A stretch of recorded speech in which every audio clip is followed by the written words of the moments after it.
tous, j'espère que vous allez bien ce matin à l'église. On sent l'ambiance déjà ici, Église Imagine. Bienvenue à tous ceux qui nous rejoignaient. On est très contents de pouvoir passer ce moment ensemble, de vivre ce culte. Louer notre Dieu, de pouvoir le glorifier, l'élever son nom. Je vous invite à vous mettre debout.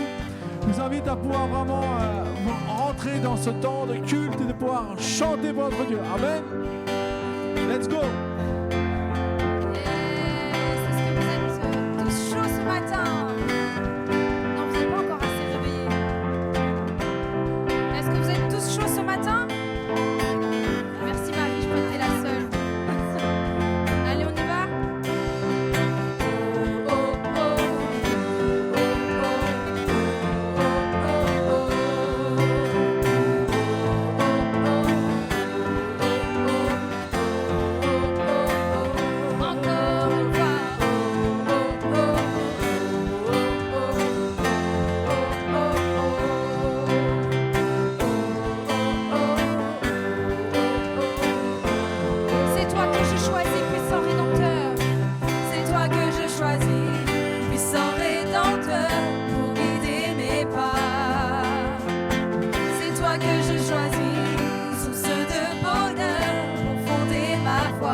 l'auteur de ma joie.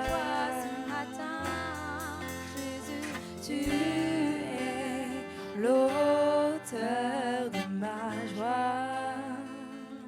Yes, Jésus est l'auteur de notre joie parce qu'il est ce Dieu qui est infiniment grand, ce Dieu qui est infiniment puissant. Ce matin, on a juste envie de déclarer combien il nous bénit, combien il nous aime, combien il nous porte dans son cœur, combien nous sommes, on l'a dit ce matin tout à l'heure en priant, combien nous sommes ses héritiers, ses ambassadeurs. Nous sommes les ambassadeurs de Christ. Amen. Et on veut pouvoir déclarer ce matin que notre âme a envie de s'écrier vers l'Éternel, de pouvoir chanter ensemble combien il est grand, combien il nous aime.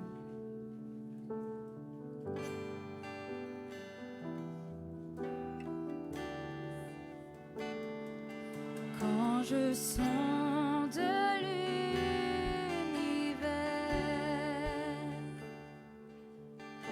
les astres que tu as créés, les océans, les mers, tout me révèle ta majesté. Quand je sonde l'univers, les astres que tu as créés, les océans, les mers, les océans, les mers, tout me révèle ta majesté.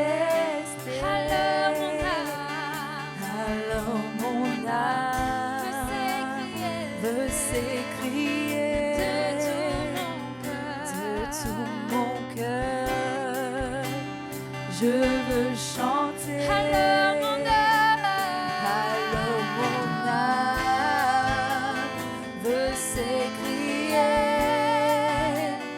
de tout mon cœur. Je veux chanter. Oh Dieu, tu es infiniment grand, éternel puissant, roi majestueux. Oh Dieu, tu es infiniment grand, éternel puissant, roi majestueux. Oh Dieu, tu es. Oh Dieu, tu es infiniment grand. Seigneur, tu es ce Dieu qui est infiniment grand. Éternel puissant, roi majestueux. Oh Dieu, tu es infiniment grand. Éternel puissant, roi majestueux.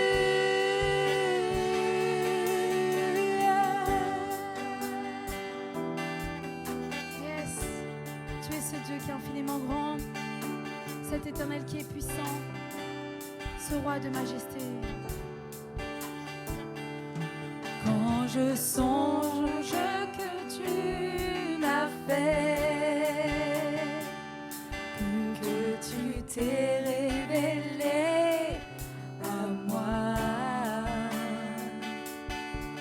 que pour moi tu as tout donné, tu me révèles ta bonté. Alors mon âme veut s'écrier de tout mon cœur. Je veux chanter. Alors mon âme veut s'écrier de tout mon cœur. Je veux chanter. On chante à nouveau alors. Alors mon âme veut s'écrier de tout notre cœur, de tout mon cœur. Je veux chanter. Oh Dieu, tu es infiniment grand, éternel puissant,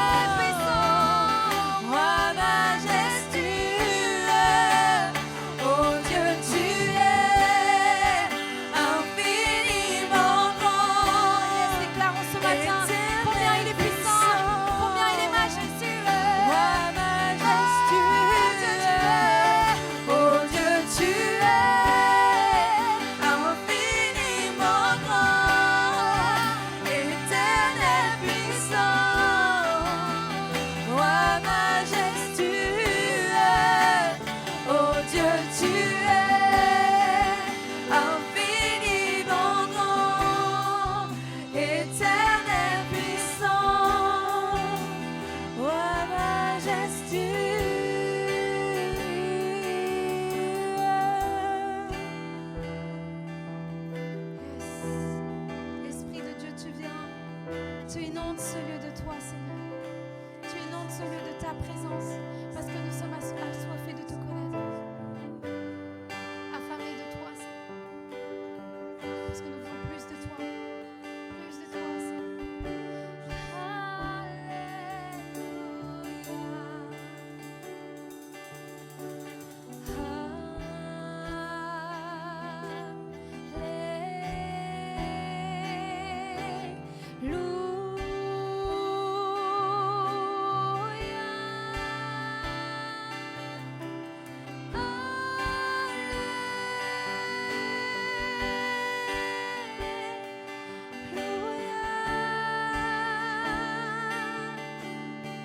chanter à nouveau ensemble. Alléluia. D'une seule et même voix, d'un même esprit. De tout notre cœur, de tout notre âme, de tout notre force, chantons.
Seigneur, tu es majestueux.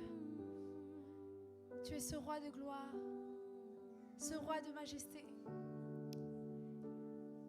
Seigneur, tu descends de ton trône pour siéger parmi nous, Père. Et nous voulons te remercier, te remettre ce temps, cette atmosphère entre tes mains. Parce que ce matin, on a juste envie d'élever nos voix, d'élever nos mains vers toi, d'élever nos regards, nos yeux vers toi. Si tu as manqué ce temps, peut-être dans la semaine, saisis ce temps, ce matin. Il n'est pas trop tard pour entrer dans sa présence, pour lui dire combien nous l'aimons, combien nous voulons reconnaître qu'il est roi, qu'il est ce sauveur dans ma vie, dans nos vies.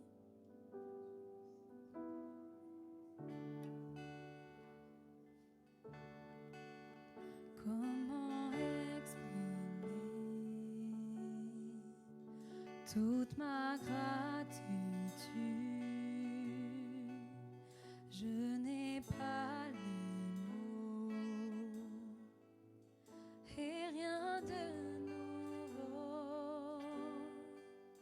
je pourrais chanter des milliers de fois le chant terminé. Tu seras toujours là. Chantons nouveau. Comment exprimer? Comment exprimer toute ma gratitude? Je n'ai pas les mots et rien de nouveau. Je pourrais chanter des milliers de fois le chant terminé. Tu seras toujours là. Alors j'élève les mains pour t'adorer encore et encore. Tout ce que j'ai, c'est un Alléluia. Alléluia. Je n'ai rien trouvé qui soit digne de ta majesté. Si ce n'est mon cœur qui chante Alléluia.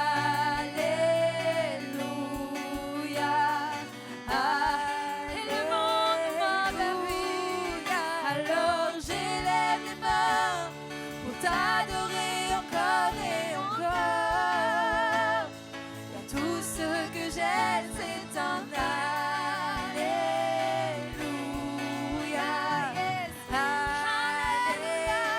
Alléluia. Je n'ai rien trouvé qui soit digne de ta majesté.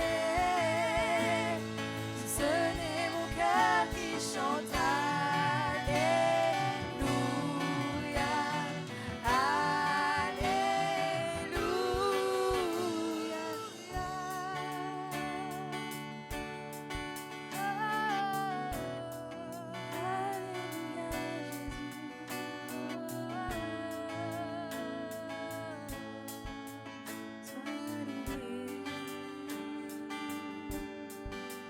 Je n'ai qu'une réponse, une seule volonté, les bras vers le ciel. Je veux t'adorer. Je n'ai qu'une réponse, Une seule volonté. une seule volonté, Les bras vers le ciel. les bras vers le ciel. Je veux t'adorer. Alors j'élève les mains pour t'adorer encore et encore. Car tout ce que j'ai, c'est un Alléluia.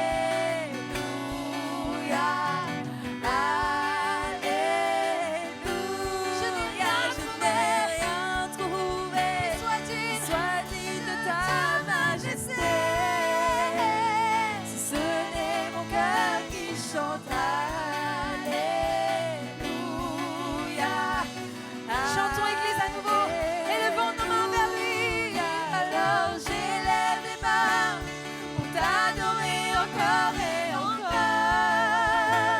Car tout ce que j'ai, c'est un Alléluia.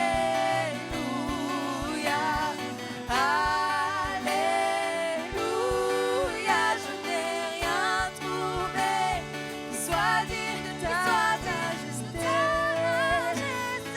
Ce n'est mon cœur qui chante Alléluia. Alors j'élève les mains ensemble. Alors j'élève les mains pour t'adorer encore et encore. Un chant de gratitude, un chant d'adoration. Tout ce que j'ai, c'est un Alléluia.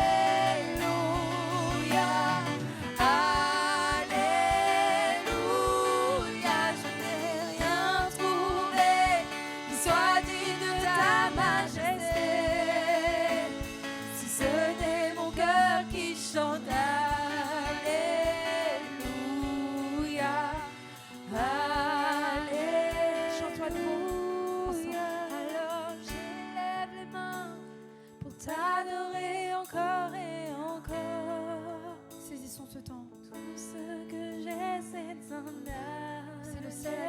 j'ai, Père, et je te l'offre. Alléluia. Je n'ai rien trouvé. Je n'ai rien trouvé qui soit digne de ta majesté. Ce n'est mon cœur qui chante Alléluia. Alléluia.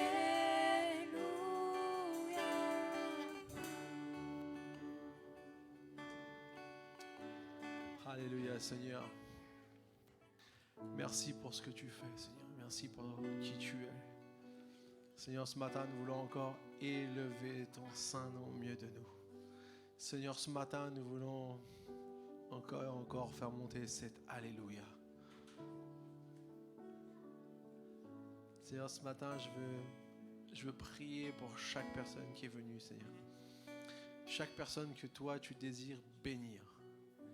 Que toi, tu désires porter, Seigneur, sur cette personne les bienfaits, les bontés, les bienveillances, les merveilles du ciel. Et Seigneur, tu nous as choisis pour ça. Et Seigneur, ce matin, je veux vraiment prier que nous puissions recevoir ta bénédiction. C'est pas quelque chose qu'on doit mériter, c'est pas quelque chose qu'on doit gagner, c'est pas quelque chose qui est réservé seulement à une élite. C'est disponible pour tous ceux qui sont prêts à la recevoir. Alors Seigneur Jésus, merci pour ta bénédiction. Merci pour ton amour. Merci pour tes bienfaits envers chacun d'entre nous ce matin. Notre cœur est reconnaissant. Notre cœur est plein de grâce, plein de reconnaissance envers toi, Seigneur Jésus. Amen. Alléluia. Amen. Vous pouvez prendre place quelques instants.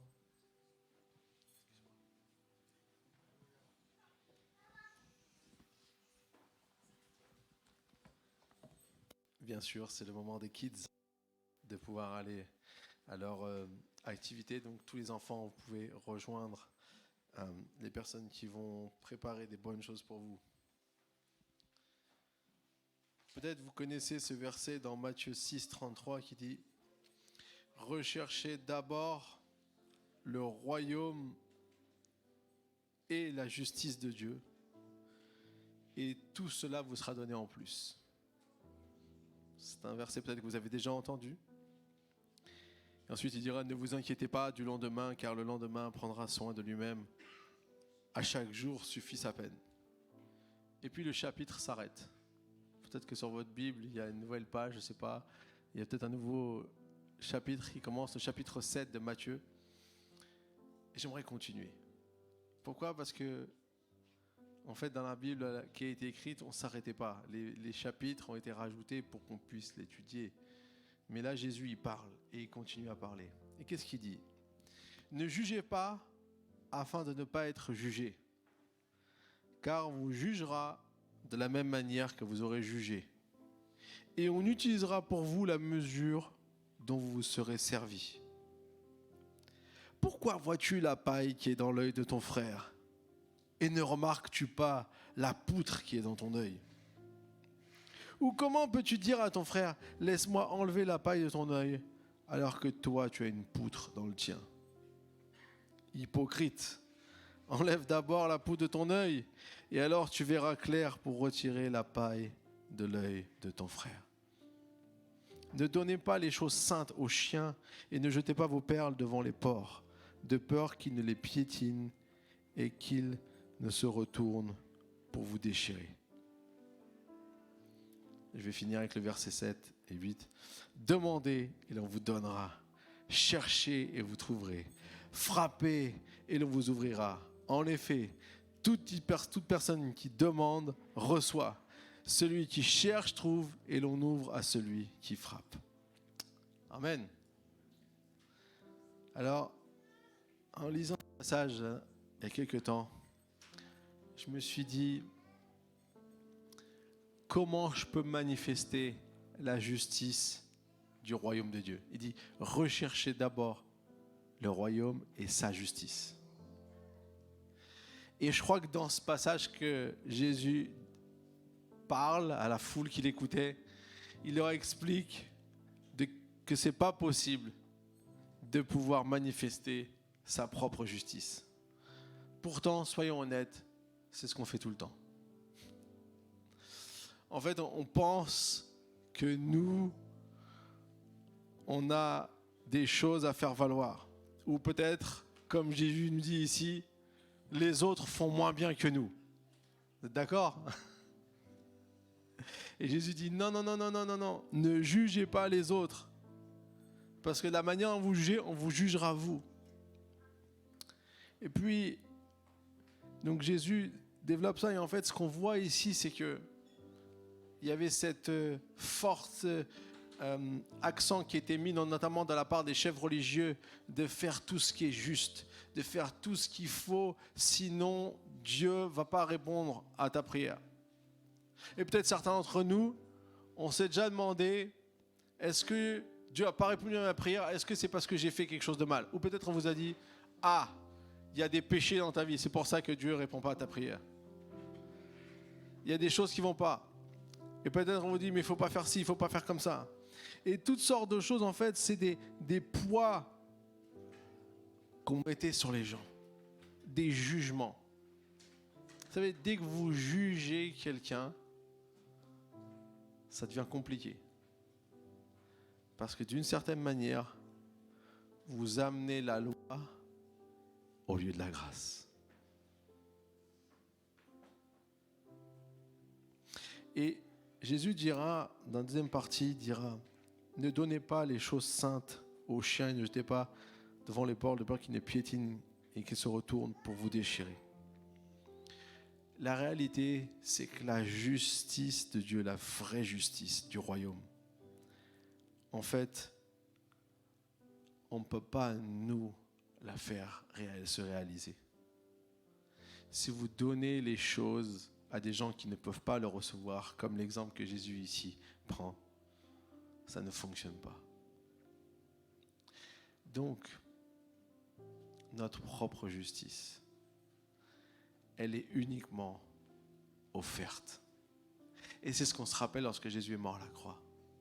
Si tu veux être juste devant Dieu, il n'y a qu'une seule chose à faire. Ou du moins, 3 choses à faire. Frappe pour qu'on t'ouvre. Enfin, demande. Cherche et frappe. Si tu demandes, tu recevras. Si tu cherches, tu trouveras.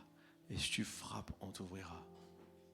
Les amis, comprenons qu'on est tous en chemin de vivre et d'expérimenter la justice de Dieu.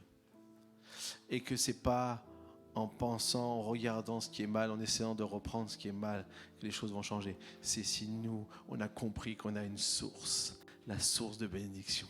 Et ce que Jésus voulait dire ici à toutes les personnes, arrêtez d'avoir cette vision où vous devez mériter les choses et comprenez que les choses vous sont données.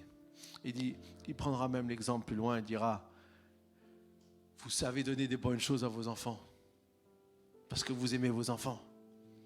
À combien plus forte raison, votre papa dans le ciel saura vous donner de bonnes choses à vous. Et donc ce matin, les amis, ce que Dieu nous invite, c'est de venir à lui, pas avec cette sensation de est-ce que j'ai réussi à être assez bien pour Dieu cette semaine? Est-ce que j'ai été droit dans mes bottes? Non, c'est plutôt Seigneur, j'ai encore besoin de toi. Je comprends que peut-être j'ai échoué ça et là. Je ne veux pas faire reporter ça sur les autres, mais Seigneur, je veux demander que tu me donnes ta grâce. Je veux venir auprès de toi parce que je sais que tu es celui qui donne, tu es celui qui offre. Et c'est comme ça que je vais pouvoir manifester ta justice. C'est comme ça que vous allez pouvoir montrer la justice de Dieu. Ce n'est pas en disant aux autres qui font mal, c'est en montrant comment Dieu vous a béni, vous. C'est en ayant une vie, vous, qui est remplie de la grâce de Dieu qui vous permet de changer, d'être transformé. On ne pourra jamais changer avec des paroles qui font du mal, mais on changera en reconnaissant que Dieu nous donne sa force pour le faire. Amen. Alors je vous invite ce matin à vous approcher simplement dit dans Hébreu qu'on peut s'approcher avec assurance du trône de la grâce. Parce que Jésus, lorsqu'il est mort à la croix, il a amené cette nouvelle dimension. Et donc on va prendre le pain qui symbolise le corps de Jésus. Et ce symbole, c'est pour nous rappeler de ce que ça a coûté à Jésus, de la souffrance qu'il a eue sur la croix. Mais cette souffrance n'a pas été vaine parce qu'elle est là pour nous donner la vie à nous. Amen. Prenons le pain.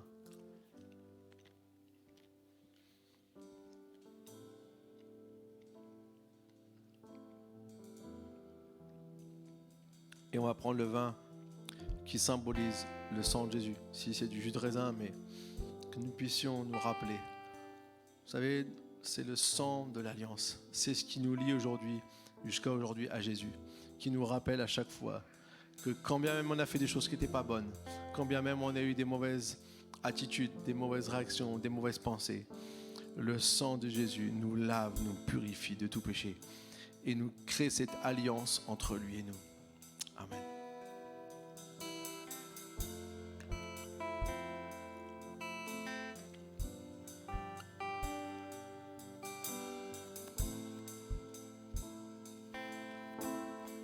Est-ce qu'on peut tous se lever?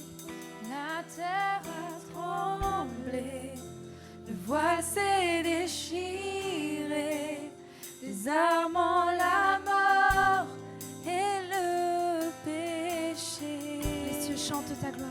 Les cieux chantent ta gloire, L'écho de ta victoire. l'écho de ta victoire. Car tu es le roi ressuscité. La terre a tremblé. La terre a tremblé, le voile s'est déchiré, désarmant la mort et le Nous voulons déclarer que nous avons la victoire, que nous sommes victorieux sur la mort, sur les péchés.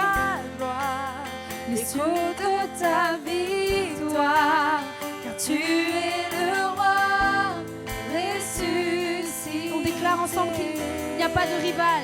Tu es sans rival, tu es sans égal. Dieu, tu triomphes à tout jamais. À toi soit le règne, à toi soit la gloire, car ton nom surpasse tout autre. La terre a tremblé. La terre a tremblé, le voile s'est déchiré, désarmant la mort et le péché. Les cieux chantent ta l'écho de ta victoire, car tu es le roi ressuscité. Il n'y a pas de rival. Tu es sans rival, tu es sans égal.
Amen. Prends place quelques instants, je vais faire quelques annonces. Donc pour vous dire déjà que dimanche prochain, c'est la fête. On aimait bien les fêtes, on aime bien les fêtes, imagine. Est-ce qu'il y a un peu plus d'enthousiasme? C'est la fête dimanche, oui. Alors je peux vous dire que les enfants préparent avec quelques personnes un bon petit spectacle. Donc venez nombreux, ça va être sympa. Donc on aura notre fête de Noël, traditionnelle fête de Noël. Donc on pourra profiter les uns avec les autres. On aura un bon moment passé ensemble. Donc dimanche prochain, notre fête de Noël. J'aimerais vous dire aussi qu'on se prépare pour le 31 décembre. Amen. Donc si vous n'avez pas encore votre soirée de prévu, venez la passer avec nous, ça va être sympa. Donc on va avoir un bon moment. On aura bien sûr un petit moment aussi de prière, louange, une parole pour bien commencer l'année et surtout plein de bonne humeur et plein de bons moments à passer ensemble, à se réjouir ensemble, à fêter ensemble. Donc si vous avez des amis, vous pouvez les inviter, mais il faut s'inscrire. Donc c'est important de s'inscrire. Ça sera 15 € par personne avec le repas compris. Donc vous pouvez vous inscrire à la sortie et comme ça à l'accueil. Donc vous pourrez prendre vos noms, vous remettre vos noms et comme ça on pourra vous compter parmi nous pour pouvoir préparer cette soirée du 31 décembre tous ensemble. Voilà, donc il y a aussi bientôt à venir, il y aura les hommes, Imagine Men, je crois que c'est le 15 décembre qui se réuniront aussi. Et puis Imagine Women, si je me trompe pas, c'est le 16. Voilà, le 16 décembre. Voilà, donc c'est la fin de l'année un petit peu. On a des différentes activités qui se préparent. Et comme d'habitude, tous les dimanches, donc le culte ici à l'église. Voilà. Que Dieu vous bénisse et puis on va continuer maintenant avec un moment important. On va pouvoir apporter nos dîmes, nos offrandes au Seigneur. Donc, si vous avez besoin d'une petite enveloppe, l'équipe d'accueil va s'approcher. Vous pouvez aussi mettre vos coordonnées, vos noms sur l'enveloppe. Comme ça, on peut comptabiliser tous vos dons et vous faire aussi un rescrit fiscal à la fin de l'année. Voilà, que Dieu vous bénisse.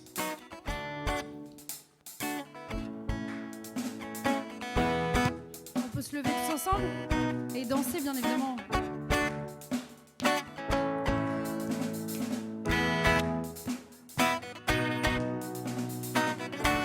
Vous connaissez tous ce chant. Dieu, tu es bon et ta grâce envers nous durera jamais. Dieu, tu es bon.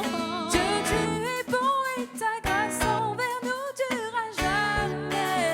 Encore une fois, Dieu, tu es bon et ta grâce envers nous durera jamais. Dieu, tu es bon. Dieu, tu es bon et ta grâce envers nous durera jamais. Oui, nous les peuples, nous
Est-ce qu'on peut remercier notre équipe de louange ce matin? Wouh! Comment? Vous pouvez prendre place quelques instants. Je vais bientôt introduire celle qui va nous apporter la louange ce matin et j'ai l'honneur, le privilège de pouvoir aussi accueillir ma chère et tendre épouse qui est en chemin, qui va arriver. Voilà. Non, donc juste pour vous faire aussi un petit point rapidement, vendredi soir, on a eu l'équipe de Awakening Europe qui était là avec nous et c'était vraiment une soirée bénie. Dieu a beaucoup parlé aux uns et aux autres et a pu vraiment aussi nous bénir avec plein de paroles, de bénédictions et tout ça. Donc vraiment, je vous encourage, si vous pouvez, dès qu'on a des soirées louanges et prières, venez vous joindre à nous. Vous allez être bénis, vous allez pouvoir être vraiment encouragés et fortifiés. Amen. Okay. Voilà, maintenant elle est là. On peut l'accueillir chaleureusement. La plus belle femme du monde. Amen Église, comment allez-vous ce matin? Un peu frisqué, hein? Un peu frisqué, on a eu quelques flocons de neige déjà. Nos filles criaient à la fenêtre, « Il neige, maman, il neige !» Comme un miracle qui s'était passé ce matin. Et qu'est-ce que c'est bon d'être dans la maison de Dieu? Qu'est-ce que c'est bon de découvrir que vraiment le plan de Dieu pour nous, c'était d'être ensemble. Amen. D'être ensemble, de pouvoir chercher ensemble sa présence, de pouvoir chercher ensemble à grandir. Et je suis toujours émerveillée par le plan que Dieu a eu au travers de Jésus de créer l'Église. On pourrait être très bien chez nous, chacun en train de lire notre Bible, mais il a créé l'Église afin qu'on puisse être ensemble et grandir ensemble. J'aimerais accueillir toutes les personnes aussi qui nous suivent sur YouTube fidèlement, que vraiment ce matin vous puissiez être bénis là où vous êtes. Amen. Ce matin, on va aller dans Matthieu 13. Matthieu 13, versets 4 à 11.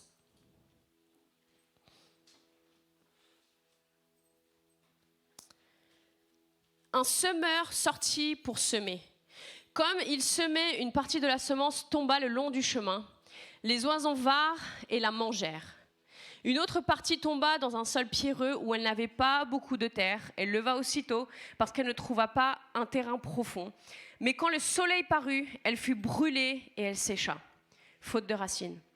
Une autre partie tomba parmi les ronces. Les ronces poussèrent et l'étouffèrent. Une autre partie tomba dans la bonne terre et elle donna du fruit, avec un rapport de 160 ou 30 pour 1. Que celui qui a des oreilles pour entendre, entende. Les disciples s'approchèrent de Jésus et lui dirent « Pourquoi leur parles-tu en parabole ?» Et Jésus leur répondit « Parce qu'il vous a été donné à vous de connaître les mystères du royaume des cieux, mais qu'à eux, cela ne leur a pas été donné. » On va fermer nos yeux un instant, on va prier. Seigneur, merci pour ta parole. Et merci parce qu'il nous a été donné de connaître les mystères du royaume de Dieu. Merci de venir ce matin, Saint-Esprit, et de nous révéler ta parole, de parler à nos cœurs. Que vraiment cette parole puisse entrer en nous et puisse porter du fruit.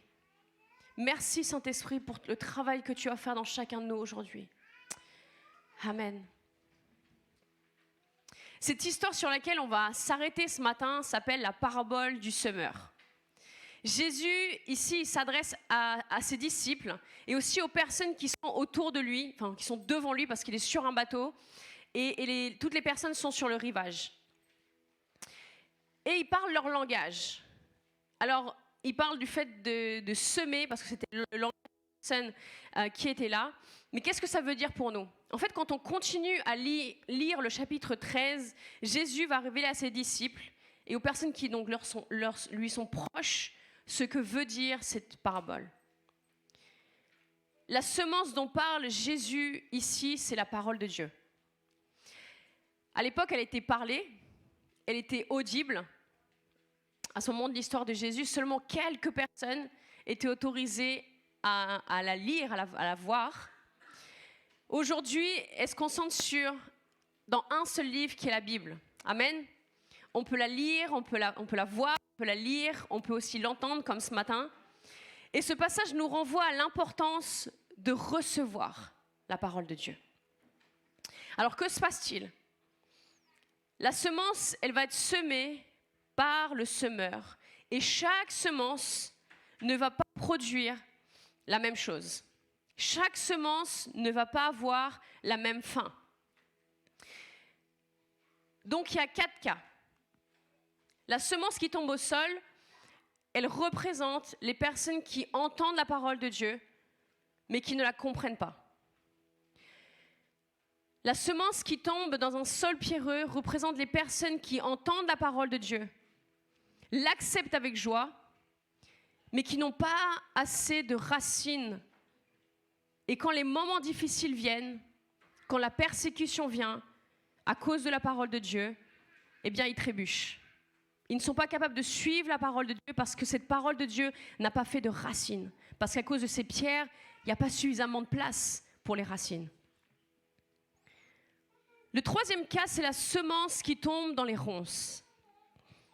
Ce sont les personnes qui entendent la parole de Dieu, mais à cause de préoccupations, de soucis qu'on peut tous vivre, de la séduction des richesses, cela étouffe la parole et la rend infructueuse. La semence qui tombe, elle, dans la bonne terre, ce sont les personnes qui entendent la parole de Dieu, qui comprennent la parole de Dieu, qui laissent la parole de Dieu prendre racine en eux et qui, du coup, il y a une belle plante qui pousse et qui produisent du fruit. Aujourd'hui, on va se concentrer sur le troisième cas, qui sont cette plante qui pousse, mais qui est entourée de ronces. Dans Luc 8, au verset 7, il nous est dit que le grain planté donne naissance à une plante qui pousse, mais qui pousse en même temps que les ronces, qui sont présentes aussi dans ce sol qui, on va dire, est fertile. Mais ces ronces qui peut-être ne paraissent pas nuisibles au début, elles vont finir par faire quoi? Par grandir, par devenir fortes et par étouffer cette plante qu'on voulait à la base. En fait, ces ronces sont ce qui va causer la mort de la plante. Dans Luc 8, verset 14, il nous est dit que ce qui a étouffé la parole de Dieu, ce sont les soucis, les richesses, les plaisirs de la vie, et que la parole n'a pas pu porter le fruit qu'elle était supposée donner. Alors que la parole est tombée sur une terre qui était bonne, une terre fertile, et n'a pas donné ce pourquoi elle avait été placée là. Éphésiens 1, au verset 4 et 6 nous dit « En lui, Dieu nous a élus avant la fondation du monde pour que nous soyons saints et irrépréhensibles devant lui. Nous ayons prédestinés dans son amour à être ses enfants d'adoption par Jésus-Christ, selon le bon plaisir de sa volonté, à la louange de la gloire de sa grâce qui nous a accordée en son Fils bien-aimé. » Romains 8, versets 28 et 30 nous dit, à 30, « Nous savons du reste que toute chose concourt au bien de ceux qui aiment Dieu, amen, de ceux qui sont appelés selon son dessein, car ceux qu'il a conçus d'avance, il les a aussi prédestinés à être semblables à l'image de son Fils, afin que son Fils fût le premier-né entre plusieurs frères. » Dans ces deux versets, on voit la volonté de Dieu pour nous de demeurer dans la bonne terre.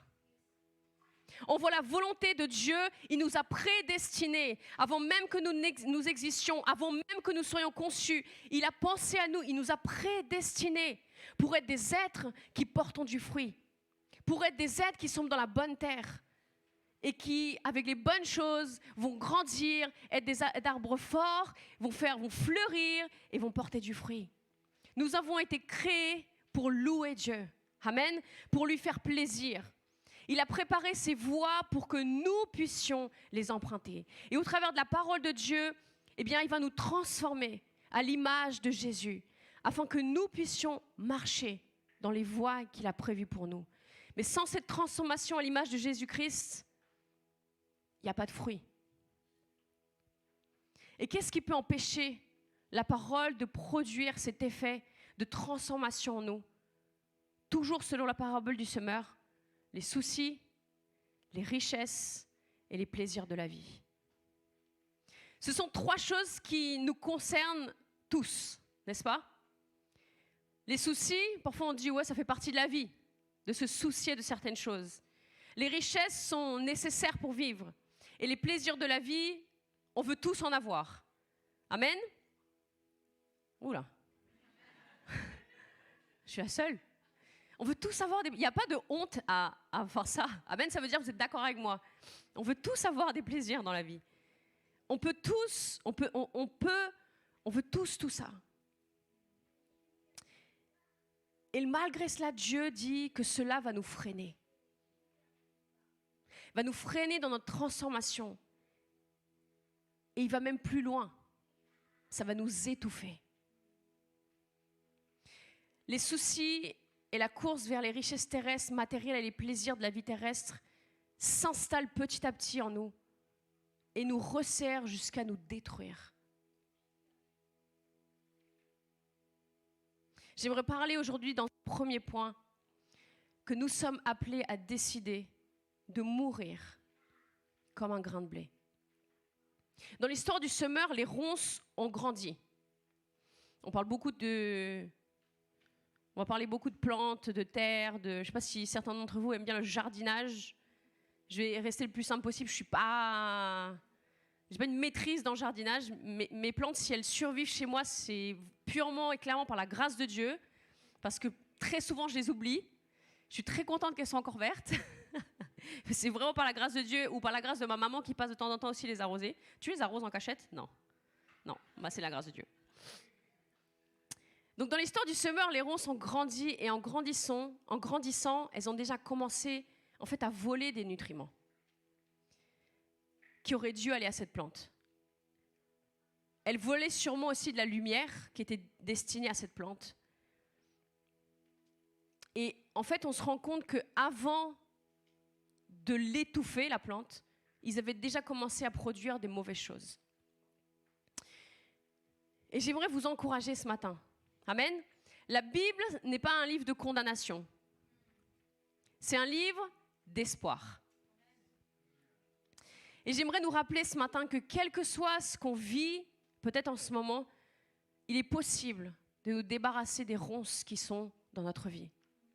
Il est possible d'être celui ou celle qui entend la parole de Dieu, la comprend, se dépouille de tout ce qui peut interférer avec notre croissance pour atteindre ce que Dieu veut que nous devenions.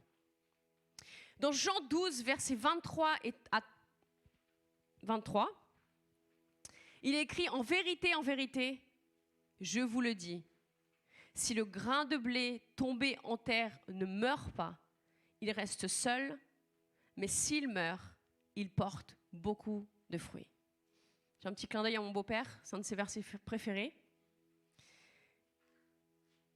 Jésus, en allant sur la croix, il va nous montrer que la mort est nécessaire afin de donner vie à d'autres choses. Ce concept-là de la mort, c'est pas humain. Vous êtes d'accord? On fait tout pour rester en bonne santé. On fait tout pour rester le plus beau possible. On fait tout pour qu'on soit en bonne santé physique, en bonne santé mentale, en bonne santé spirituelle. On n'est pas en train de rechercher à mourir. D'ailleurs, si on recherche à mourir, c'est qu'il y a quelque chose qui ne va pas. Et même spirituellement, on prie pour ça. Ce n'est pas humain. Et de ce fait, il y a des choses que Jésus va nous montrer là qui ne sont pas faciles à comprendre et encore moins à vivre. Jésus, il va annoncer là que sa mort, il est en train d'annoncer aux disciples que sa mort, il annonce sa mort, et il explique que s'il ne meurt pas, s'il ne donne pas sa vie pour nous, alors ce qui doit prendre vie ne pourra pas prendre vie. Il est en train de leur expliquer que la mort, c'est un passage obligatoire dans son processus, qu'il est forcément obligé pour nous de passer par cette case. Et on connaît l'histoire, n'est-ce pas? Jésus, il va être obéissant à son Père. Il va être obéissant et il va aller contre toute nature. Et on le voit physiquement, il va transpirer du sang On voit que ce n'est pas naturel ce qu'il est en train de faire. Ce n'est pas humain ce qu'il est en train de faire. Il va aller, il va donner sa vie pour nous. Et il va ressusciter le 3e jour. Et par là, il va nous prouver encore une fois, parce qu'il avait déjà ressuscité des personnes, il va nous montrer encore une fois qu'il est possible de vivre la mort et de vivre la résurrection. Qu'il est possible de mourir et qu'il est possible de reprendre vie. Amen. Et il va également nous montrer donc que la mort, c'est un processus de vie avec lui. Et on retrouve ça dans plusieurs endroits.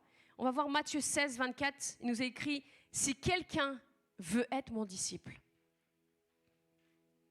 qu'il renonce à lui-même, qu'il se charge de sa croix et qu'il me suive. » Jean 14, 27, « Celui qui ne porte pas sa croix et ne me suit pas ne peut être mon disciple. » Ainsi donc, aucun de vous, à moins de renoncer à tout ce qu'il possède, ne peut être mon disciple. Vous êtes d'accord que c'est très dur à comprendre? Et j'imagine la tête des disciples, là, qu'est-ce qu'ils nous racontent? Ça doit être encore plus difficile de vraiment vivre cela en étant à côté de Jésus. D'ailleurs, ils n'ont pas compris tout de suite ce que Jésus voulait dire par là. Et ils vont voir Jésus être arrêté et ils vont vouloir le défendre parce qu'ils n'avaient pas compris ce que Jésus voulait dire. Ils n'avaient pas compris que Jésus avait besoin de mourir. Et Jésus, il est mort, il est passé par cette case pour rétablir la communion qu'il y a entre le Père et nous. Cette communion qui avait été brisée par le péché. Il est mort afin que nous puissions vivre les promesses de Dieu ici, dans notre vie. Amen. Il est mort pour nous montrer que nous aussi, nous avons besoin de mourir à une certaine nature afin de le suivre et afin d'être son disciple. Un disciple, c'est quelqu'un qui imite son maître. Un disciple, c'est quelqu'un qui suit son exemple. Et tant qu'on ne va pas expérimenter la mort dans certains domaines de notre vie, il y a certaines choses que Dieu veut voir fleurir qui ne pourront pas exister. Certaines habitudes, certains péchés, certains désirs poussent en nous. Et on apprend à vivre avec. On grandit dans certains domaines, comme cette plante qui grandissait. Et en fait, on grandit dans les ronces. On n'a pas les nutriments nécessaires, on n'a pas assez de lumière, mais on ne sait pas comment on continue à grandir. Et on pense que tout va bien parce qu'on continue à grandir. Mais le danger, c'est que ces ronces, elles sont en train de prendre racine, elles sont en train de devenir fortes, et que leur seul but, c'est de nous étouffer. C'est de serrer de plus en plus et de finir par causer la mort de certaines choses que Dieu avait pourtant mis en nous. Je me rappelle quand je suis arrivée dans cette église, c'était en 2012, en mars 2012. C'était vers la fin mars 2012. Je suis venue à un culte et en fait, j'ai toujours eu ce projet dans mon cœur, vraiment d'être pasteur. J'ai toujours senti depuis toute petite que vraiment c'était quelque chose auquel Dieu m'appelait. Et du coup, je suis venue dans cette église en 2012. Ensuite, on s'est fiancés. Je suis partie à l'école biblique. Je suis revenue. Quand on revient de l'école biblique, on est en feu parce qu'on a vécu des trucs tellement dingues pendant tout le temps qu'on était là-bas qu'on a envie de tout révolutionner. Et donc, je suis revenue et je pensais que j'allais pouvoir servir complètement dans tout ce que Dieu m'appelait à être dès maintenant.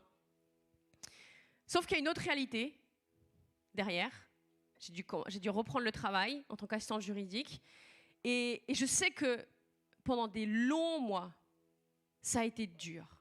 Parce que très souvent, je rentrais à la maison, ou même le dimanche, ou je ne sais pas quand, et je disais à Pascal, mais j'en ai marre de travailler. Moi, j'étais appelée à être pasteur. Pourquoi je ne peux pas être pasteur avec toi?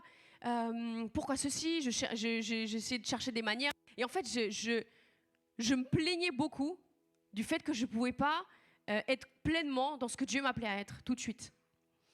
Et du coup, quand j'étais au travail, j'avais l'impression que c'était une perte de temps. j'étais pas du coup à fond dans ce que je faisais. Et ça se ressentait au travail parce que mon boss me l'a dit. Donc quand il le dit, c'est que... Hein.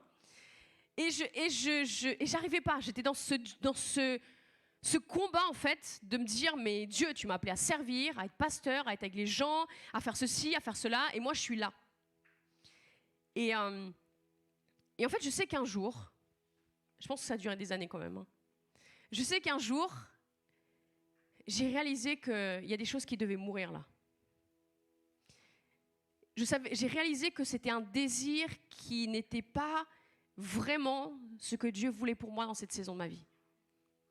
Et que du coup, comme c'était un désir qui n'était pas bon, c'était en train d'étouffer beaucoup d'autres choses que Dieu voulait que je vive à cet instant-là.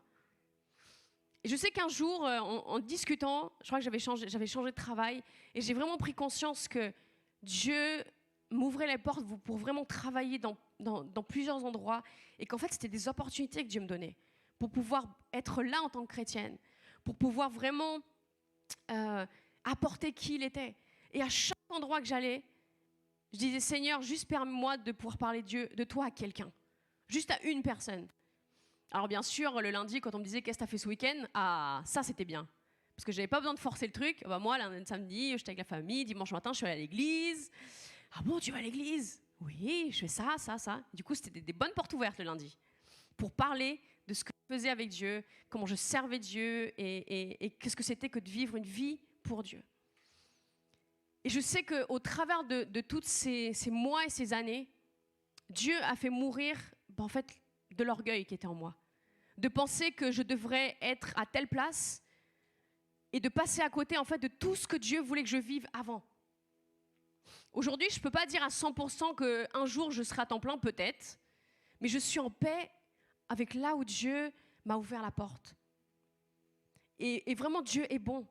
Dieu est fidèle. Et parfois, on est tellement concentré sur d'autres choses qui sont comme ces ronces qui nous font du mal, qui piquent, qui polluent notre quotidien, qu'on passe à côté de tout ce que Dieu est pour nous, de toutes ses bontés, de toutes ses fidélités, de sa présence avec nous. Et j'aimerais vous encourager ce matin. Cherchons les plans que Dieu a pour nous, aujourd'hui. Parfois, Dieu nous révèle des choses, et je pense que c'est bien, c'est des encouragements pour nous, mais cherchons le plan de Dieu pour aujourd'hui. Vous savez, les plans de l'ennemi pour notre vie, c'est la mort. La mort de quoi? La mort des projets que Dieu a pour nous. Les plans de Dieu pour notre vie, c'est aussi la mort, mais la mort à nous-mêmes, afin que ces projets puissent prendre place en nous. Amen. Et notre rôle, c'est de constamment désherber. C'est un travail qui est long, c'est un travail qui est pénible, parfois on a besoin de mettre des outils, mais Dieu veut qu'on puisse désherber, enlever les ronces qui sont là, afin qu'on puisse recevoir tout ce dont on a besoin pour avoir de bonnes racines, pour grandir fort et porter du fruit. Si le grain de blé ne meurt, il ne pourra pas porter beaucoup de fruits.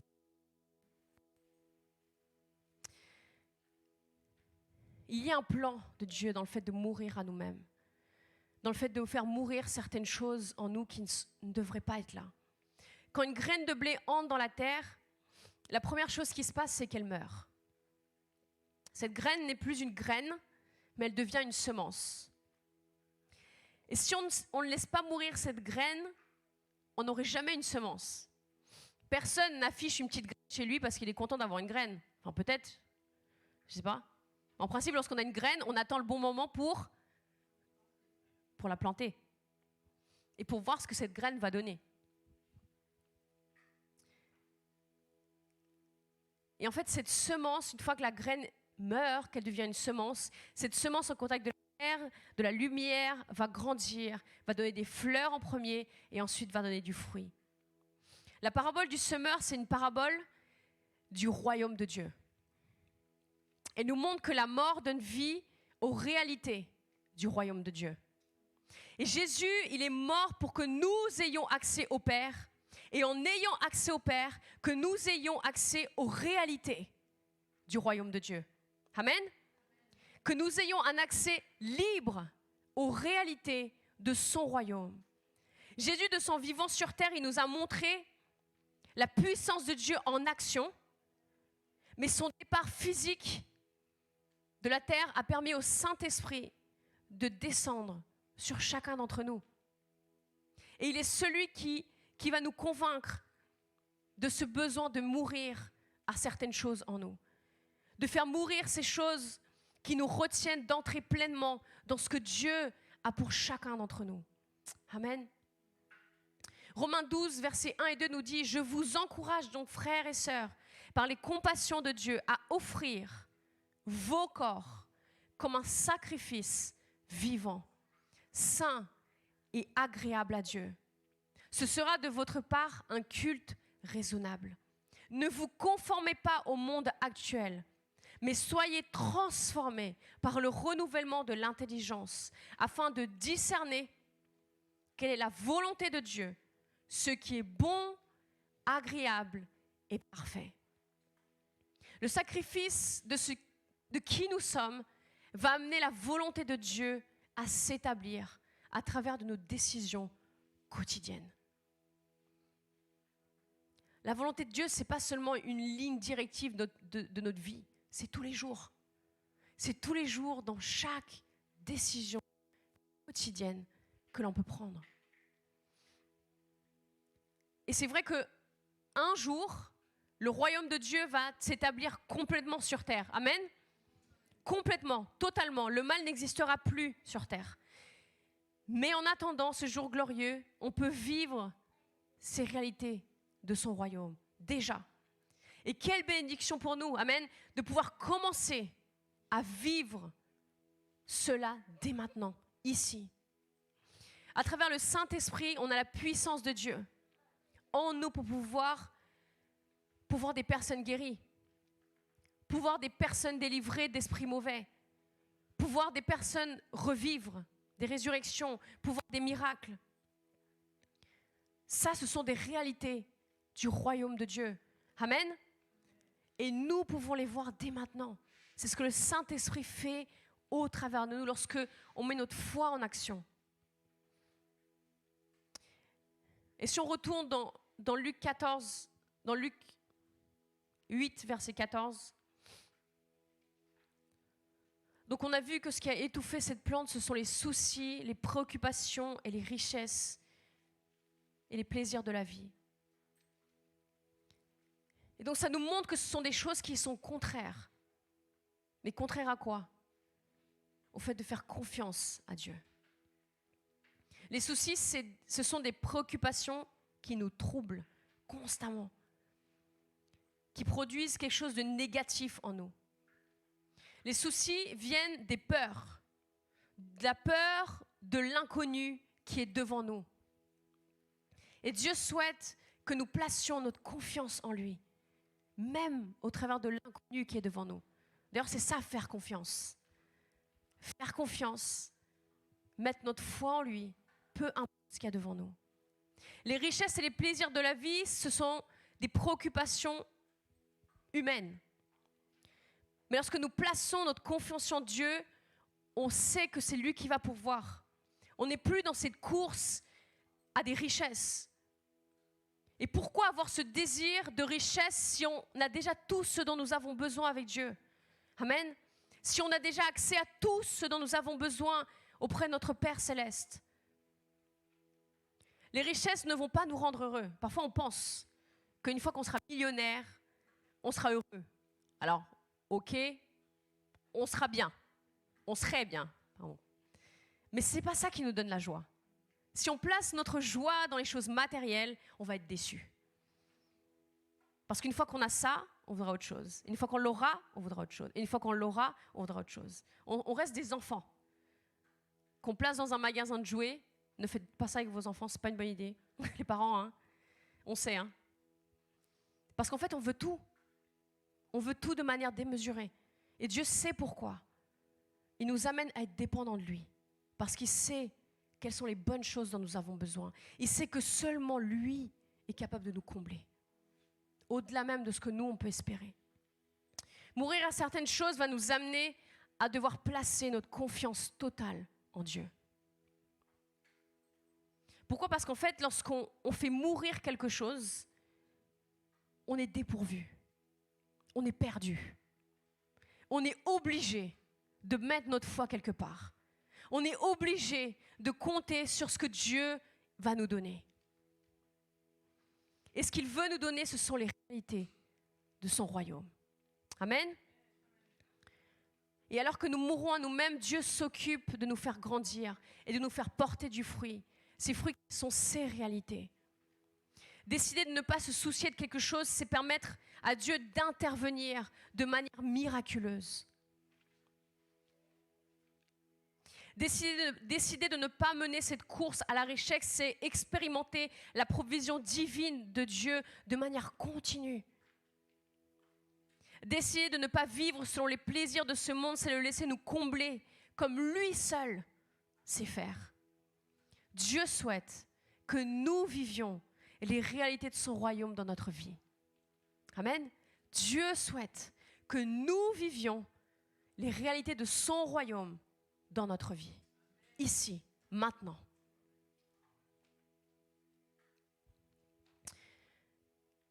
Et troisième chose qu'on voit dans cette parabole, c'est que mourir à soi-même afin de voir venir le règne de Dieu sur terre, c'est un processus.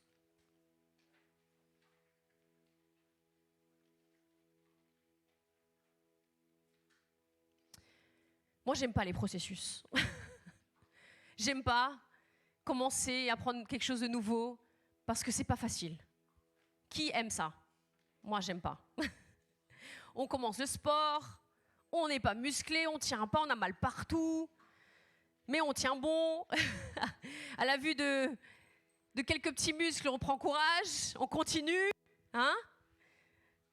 Et là, on se dit, mais waouh, ceux qui sont au top là, mais comment ils ont fait ? Ben, ils ont suivi un processus. Et en fait, en lisant ces 4 choses qui se passent dans cette parabole, ces 4 types de personnes différentes que Jésus décrit là, peut-être que vous êtes reconnus quelque part.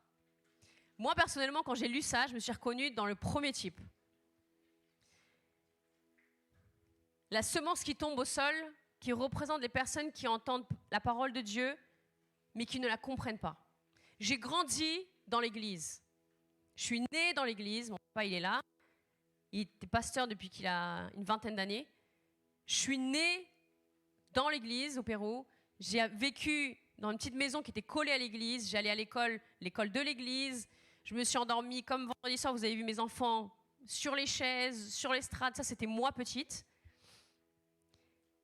Et pourtant, il y a des choses que j'entendais, mais que je ne comprenais pas. Il y a des choses que j'entendais, et j'ai grandi en écoutant la parole de Dieu, mais il y a des choses que je ne comprenais pas. Et peut-être que je ne prenais pas le temps de comprendre. Jusqu'au jour où, en grandissant, je me suis dit, attends, tu connais beaucoup de choses, mais est-ce que tu les comprends et est-ce que tu les vis ? Et ce n'était pas le cas. Ce que Dieu veut, ce n'est pas qu'on se remplisse de connaissances. Amen. Il ne veut pas qu'on puisse réciter toute la Bible, qu'on sache tous les noms de tous les livres, qu'on sache toutes les histoires, qu'on soit au top dans tout ce qu'il y a de connaissances. Ce n'est pas ce que Dieu veut. Il souhaite qu'on lise la parole, qu'on l'écoute et qu'on laisse cette parole prendre racine en nous. Et qu'avec le temps, elle puisse produire du fruit. Et avec le temps, j'ai appris à lire ma Bible. J'ai appris à écouter la voix de Dieu. J'ai appris à chercher des méthodes pour le faire. Et à pouvoir grandir. Vivre le royaume de Dieu, c'est un processus. La Bible nous raconte l'histoire de l'apôtre Paul. On dit l'apôtre Paul, mais ce n'était pas un apôtre au début. C'était un terroriste. Il allait contre les chrétiens. Aujourd'hui, on l'aurait appelé terroriste. Parce que son seul but, c'était de tuer et d'éradiquer toutes les personnes qui croyaient en Jésus, parce que pour lui, c'était une hérésie. Et pourtant, il connaissait la parole de Dieu. C'était un juif zélé. Il suivait la loi. Mais il y a quelque chose qu'il n'avait pas saisi. Il y a une rencontre qu'il n'avait pas vécue. Et d'ailleurs, quand il va avoir cette rencontre avec Jésus, sa vie va changer. Le processus va commencer en lui. Il va décider de pas seulement entendre des choses, mais de les comprendre, que ça prenne racine en lui et que ça puisse porter du fruit. Entrer dans ce processus, ça commence par un face-à-face avec Jésus.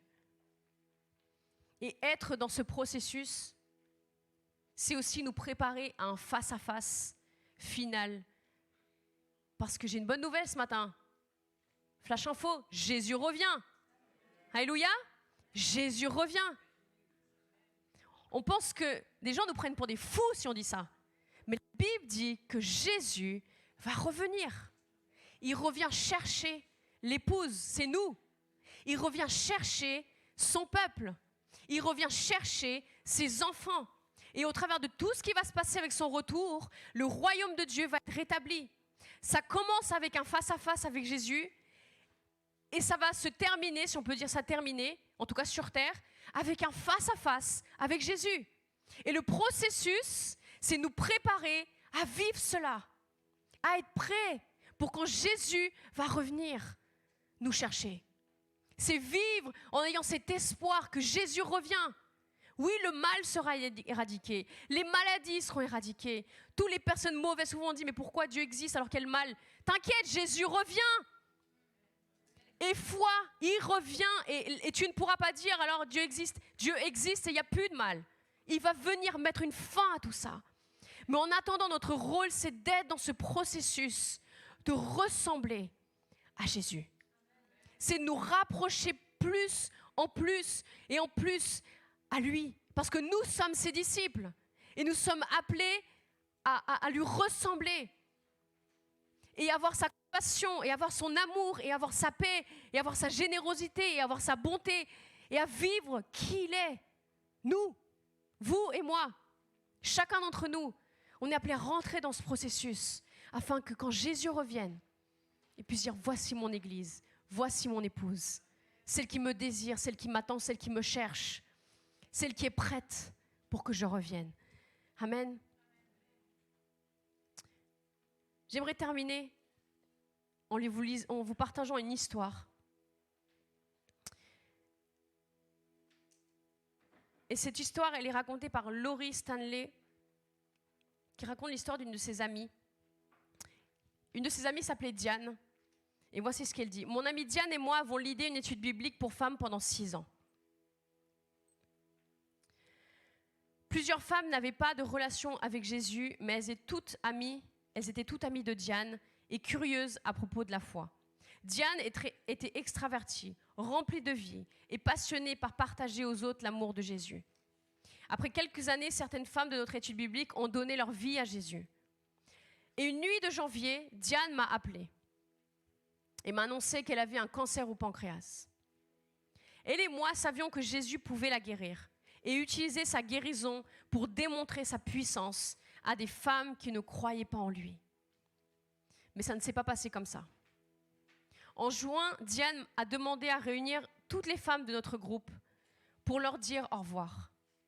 Elle a parlé à chaque femme, elle les a toutes bénies et a partagé la vérité de Jésus une dernière fois. 6 mois après que le diagnostic était tombé, Diane est décédée. Elle a dit à toutes les personnes qu'elle croisait, la vérité sur Jésus. Sa vie et son message ont touché tellement de personnes qu'on a dû faire ses funérailles dans le gymnase d'une école. Et assise là à contempler tous ces visages, écouter l'évangile une dernière fois pendant cette cérémonie, j'ai pensé à Jean 12, verset 24. Et l'intensité du message que mon amie a partagé pendant ses derniers jours de vie. Je savais qu'elle était à la maison avec Jésus. Moi, j'étais encore là à apprécier ce que Dieu peut faire lorsque l'on décide de mourir à nos propres vies afin de vivre avec lui. Diane a aimé la vie, mais elle n'avait pas peur de mourir. Elle savait que la mort en tant que chrétien était juste une porte pour l'éternité. Et elle s'est assurée de passer sa vie à témoigner sur les bontés de Dieu et le cadeau du salut, même pendant la planification de sa cérémonie d'au revoir. Nous n'avons pas peur de mourir physiquement nous n'avons pas besoin, de mourir physiquement pour démontrer ce verset au travers de nos vies. Jésus nous appelle à mourir à nous-mêmes. En d'autres mots, ne pas essayer de nous raccrocher à l'idée que nous sommes là pour nous-mêmes, mais faire confiance à Dieu avec nos vies. Parfois, l'obéissance peut ressembler à la mort, alors que nous laissons de côté notre égoïsme et la peur de manquer de quelque chose. Mais qui dirait à un grain de blé qu'en acceptant de mourir dans la terre et réaliser tout son potentiel, le grain de blé manquerait de quelque chose? Quand nous nous abandonnons et fixons nos yeux sur Jésus, que nous vivons pour lui et servons les autres, nous découvrons sa grandeur et sa puissance à changer nos vies en quelque chose de glorieux, comme un grand arbre qui porte du fruit. Laurie Stanley. Je crois que Dieu nous appelle aujourd'hui à ouvrir nos yeux, à ouvrir nos oreilles, à ce que lui va nous montrer. Chacun de nous, il y a des choses qu'on doit laisser. Quand on était en Argentine, un pasteur a parlé de l'autel. Cet autel où on sacrifie quelque chose pour Dieu. La Bible en parle. Quand quelque chose meurt, il y a cet acte de donner quelque chose à Dieu pour obtenir ses bontés. C'était écrit dans l'Ancien Testament. Et aujourd'hui, on parle encore de cet autel. L'autel est un lieu d'échange. C'est un lieu où on va donner quelque chose à Dieu en échange de ce que lui a à nous donner. Et parfois, ça peut ressembler, ça peut être tellement difficile, ça peut être tellement dur que ce mot mort s'applique. Il y a des choses en nous qui doivent mourir. Mais ce qui est incroyable, c'est ce que Dieu nous appelle, c'est une mort volontaire. C'est pas à notre insu. C'est une volonté d'aller à l'autel, de donner quelque chose et attendre ce que Dieu a en retour pour nous. J'aimerais te dire ce matin, Dieu veut faire un échange. Peut-être qu'il y a certaines choses que tu as peur de redonner à Dieu. Peut-être qu'il y a certaines choses que tu sais vraiment que Dieu t'appelle à abandonner, mais que tu as peur parce que tu ne sais pas ce qu'il y a derrière. Parce que derrière, c'est l'inconnu. J'aimerais te dire, l'autel est un échange. Jésus ne te laissera pas. Jésus n'est pas là pour nous abandonner, pour nous laisser dépourvus de quelque chose. Il est là pour faire un échange. Mais pour que cet échange puisse prendre effet, il a besoin que tu lui donnes en premier, afin que lui puisse venir te combler de ce que seulement lui peut te donner.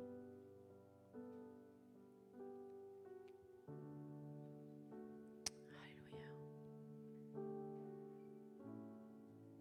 Dieu nous a choisis. La Bible parle de nous comme une génération sainte. Parfois on se regarde et on dit, Seigneur, je ne vois pas ce qu'il y a de saint en moi. Il y a encore ça et ça et ça. Il y a encore ça et ça et ça. Et il y a encore ça et ça et ça. Et pourtant Dieu nous regarde comme une génération sainte. Cette génération appelée à faire les œuvres de notre Père. Mais comme on l'a vu dans cette parabole, je pense qu'il est temps que dans certains domaines de notre vie, on puisse juste donner à Dieu. Donner à Dieu, afin que sa vie puisse prendre place en nous. Amen. Alors qu'on va passer un temps de louange, j'aimerais que de t'encourager ce matin, t'inviter à t'engager à quelque chose. Ce qu'on fait le dimanche, c'est une opportunité pour toi de répondre à la parole de Dieu. Et j'aimerais, si cette parole, elle a cogné dans ton cœur ce matin, si tu vois qu'il y a certaines choses à redonner à Dieu. Peut-être que c'est des soucis qui te tracassent, qui ne te lâchent pas et qui te dominent. Peut-être que c'est cette course à des richesses, cette course à une perfection, cette course à une vie terrestre parfaite que le monde nous appelle à vivre et qui ne vient pas de Dieu. Peut-être que c'est certains plaisirs de ce monde qui ont pris une place démesurée dans ta vie. Peut-être que c'est de l'égoïsme, c'est de l'orgueil. Juste pour qu'on loue, j'aimerais que de t'encourager à de manière symbolique, tu puisses venir à l'autel ici et faire cet échange.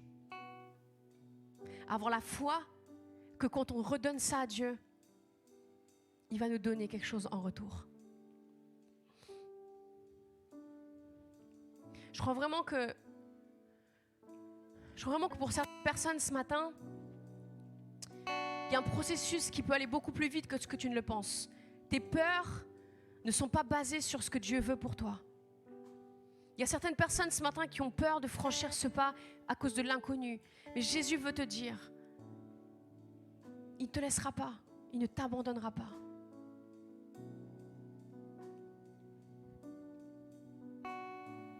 Alléluia. Il y a certaines personnes ce matin qui ont besoin de couper certaines relations qui ne sont pas bonnes. Peut-être que c'est toi qui nous regardes au travers de YouTube ce matin. Viens échanger.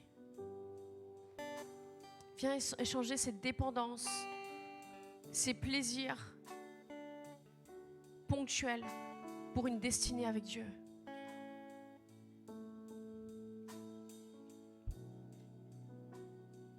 Alléluia.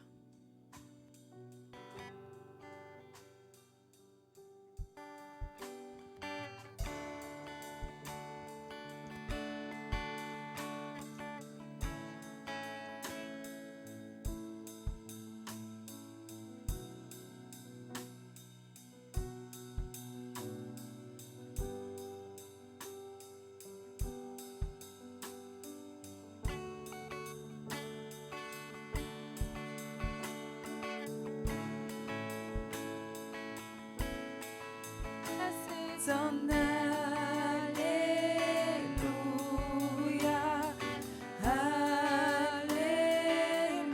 Alléluia, je n'ai rien trouvé, digne de ta majesté. Si ce n'est mon cœur qui chante Alléluia,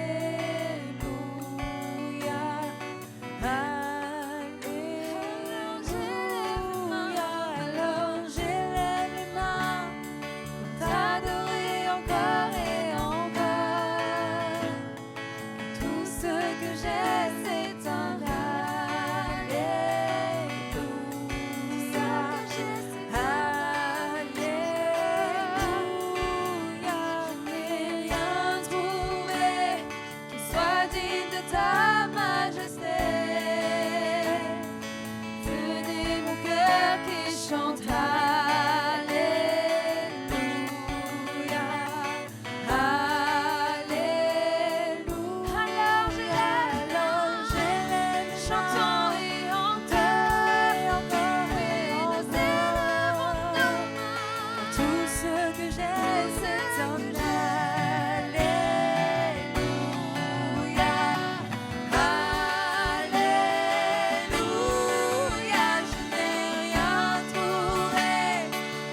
deux choses dans mon cœur ce matin. Certains d'entre vous, le Saint-Esprit vous a parlé sur quelque chose que vous devez laisser.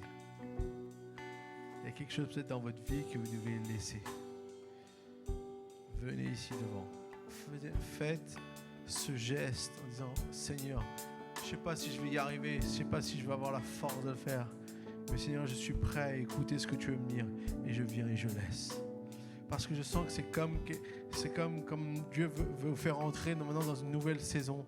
Il y a des choses que vous devez laisser, que peut-être vous êtes attachés et que du coup vous tiennent liés et vous empêchent de pouvoir vraiment devenir qui Dieu veut que vous soyez. Vous empêche de vraiment rentrer pleinement dans ce que Dieu veut pour vous. Venez faire ce pas, venez faire cet agrément. Le Seigneur va vous aider, le Saint-Esprit va vous accompagner, le Saint-Esprit va vous guider sur ce chemin. Ça prend parfois un certain processus, mais quand on dit oui, le Seigneur peut agir. Et ce que Dieu veut, c'est que tu puisses dire ton oui ce matin.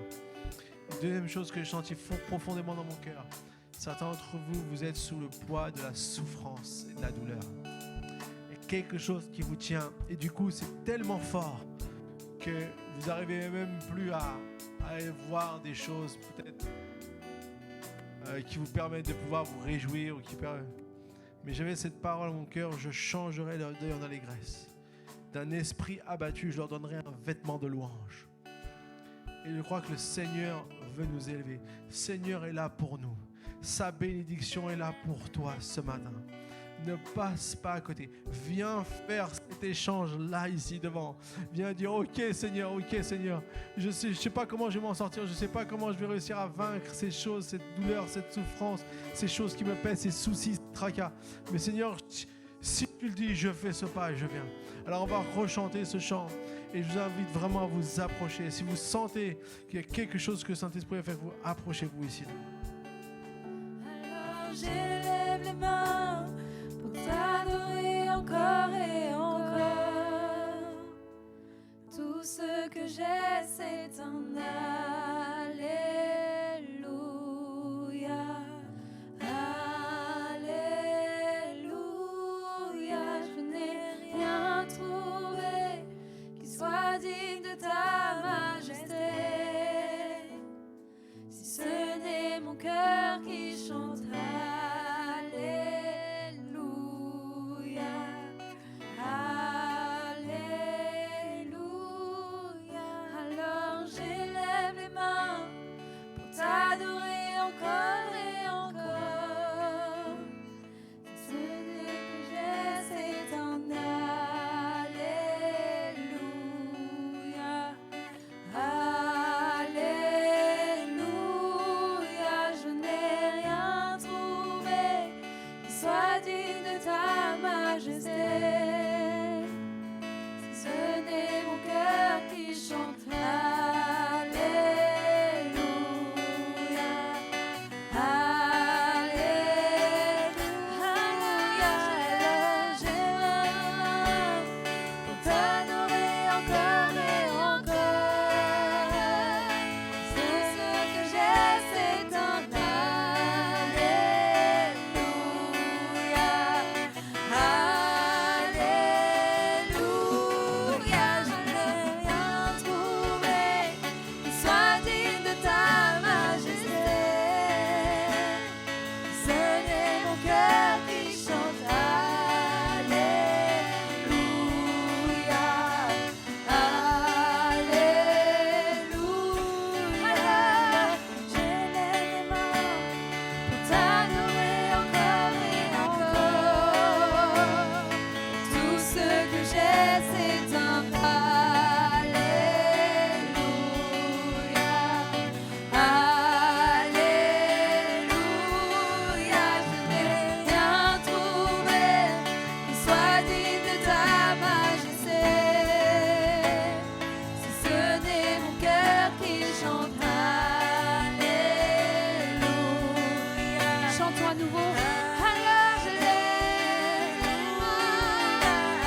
sois pas timide et lève ta voix, car tu as un lion qui rugit en toi.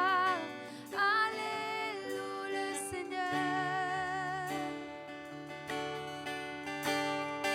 Chante mon âme, ne sois pas timide et lève ta voix, car tu as un lion qui rugit en toi.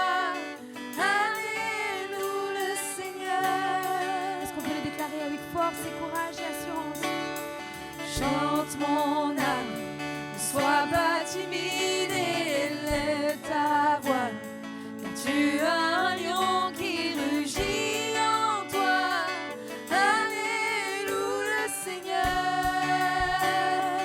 Chante mon âme, oh chante mon âme, ne sois pas timide et lève ta voix, car tu as un lion qui rugit en toi. Alléluia le Seigneur. Faisons jaillir le lion qui vit en nous.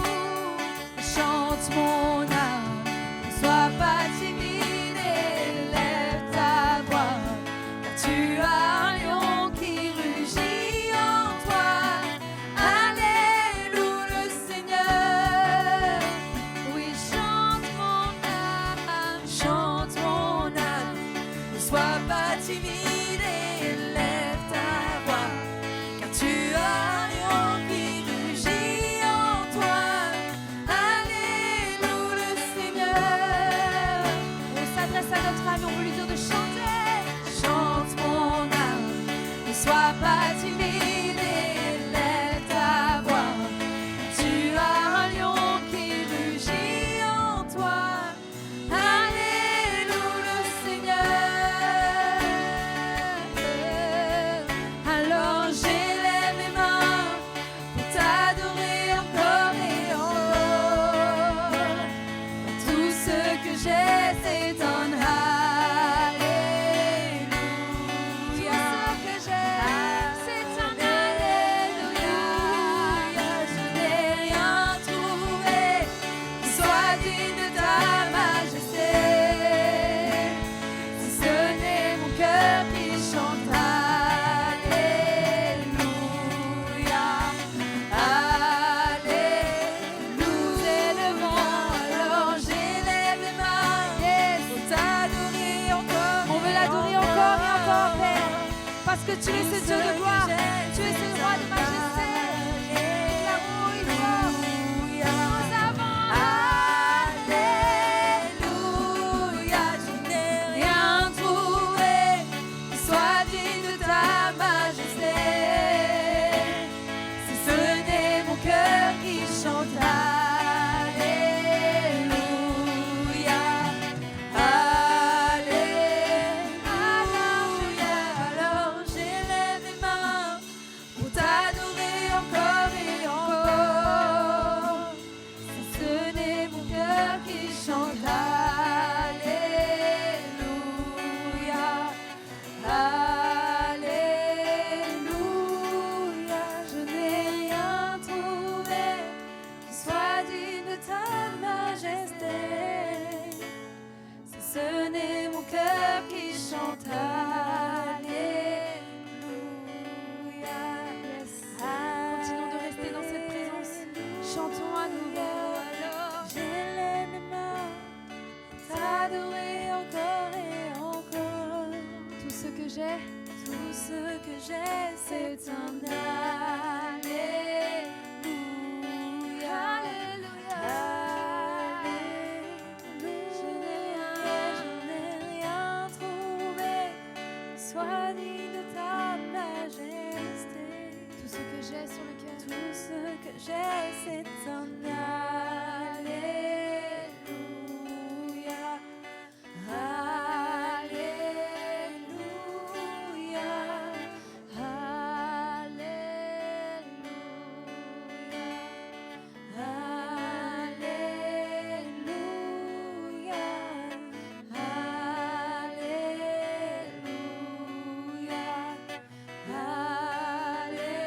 Est-ce qu'on peut le dire encore alléluia?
Dieu.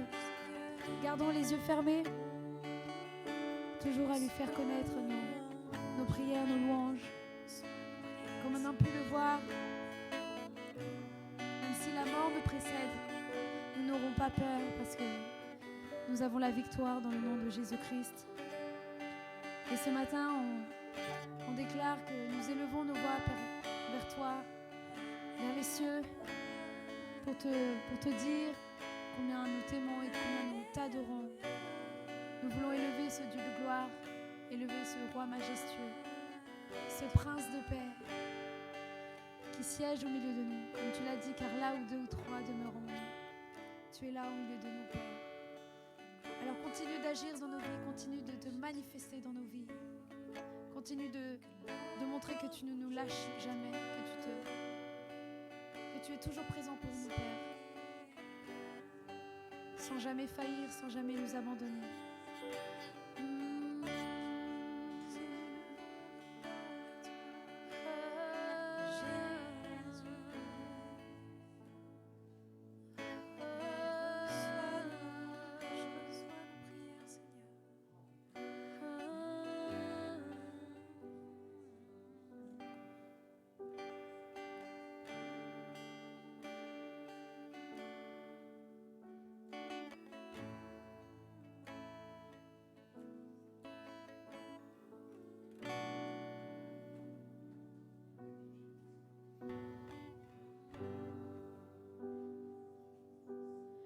Oh, ce nom est si merveilleux. Oh, ce nom est si merveilleux. Le nom de Jésus-Christ, mon roi. Oh, ce nom est si merveilleux. Sa beauté sans pareil. Oh, ce nom est si merveilleux.